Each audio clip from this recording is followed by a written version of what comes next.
Thai anti-government protesters are defying a government ban on demonstrations for a second day and ignored a warning by Prime Minister Prayut Chan-o-cha.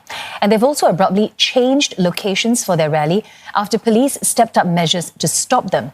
Mr. Prayut says the state of emergency in the capital is necessary as the situation turned violent over the past few days. The emergency decree has been extended for 30 days unless the situation eases. And our correspondents May Wong and Saksesa Sambat are at the protest sites now. First to May, give us an update on the situation where you are and what's happening right now.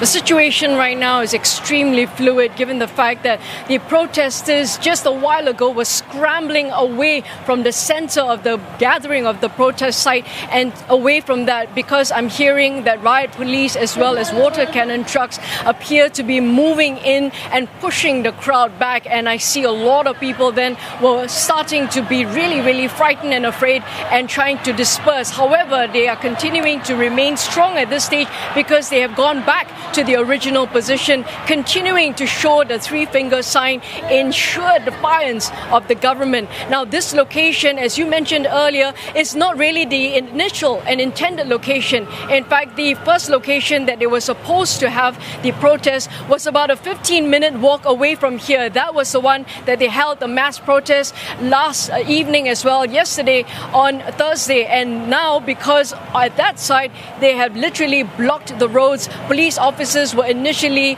mobilized over there to barricade the entire area to prevent this kind of an assembly. So within a quick last-minute decision, the protest leaders decided to mobilize everybody else to come to this other site instead. This other site is right in front of MBK. If you're familiar with Bangkok downtown shopping district, it's near MBK, it's near Siam Paragon, it's near Siam Discovery Center, as well as surrounded by the Bangkok Art and Culture Center. That gives you an idea as to where this is. Definitely the heart of the shopping district, and we're looking at thousands of people gathered here despite this heavy downpour that's going on right now. The protesters remain determined to continue to press on with their call for Prime Minister Prayut Chan-o-cha to step down and also for a change in this entire government because they feel that it is not democratic enough and they're calling for more democracy in this country. At this moment, we have to keep a very close watch as to what's happening because you know that at this stage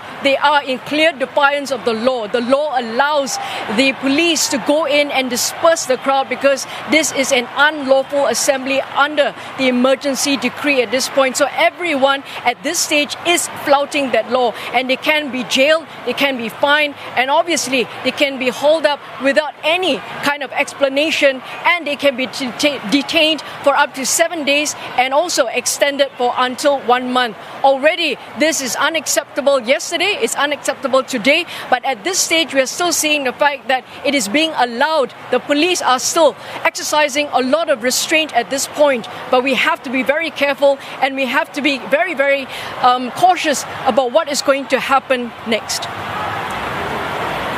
Yeah, thanks for that update, May there. May Wong speaking to us. So let's cross over to Saksesa Sambat. He's also down on the streets in Bangkok. Saksesa, Prime Minister Prayut Chan-o-cha has said he will not resign and vowed to enforce the emergency decree. How is he going to do that?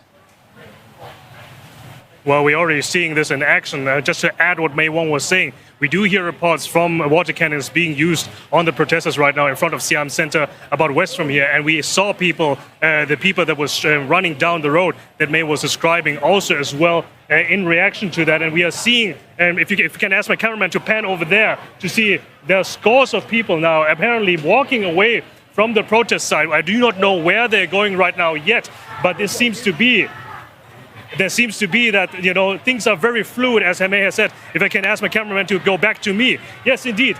Now, to your earlier question, you know, how he's going to do that. Earlier today, the Prime Minister Prayut Chan-o-cha has told the media that he has reiterated the necessity of the emergency decree, saying that the situation is not normal and things that have never happened before have happened.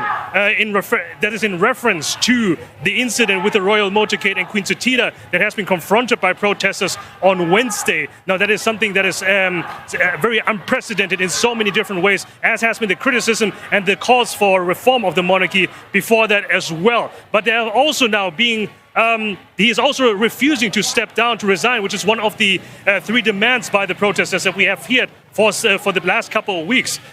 There are also now comparison being drawn to the protests in Hong Kong that we have seen in the past few years. And even Prayut himself is making reference to that. Let's take a listen to that.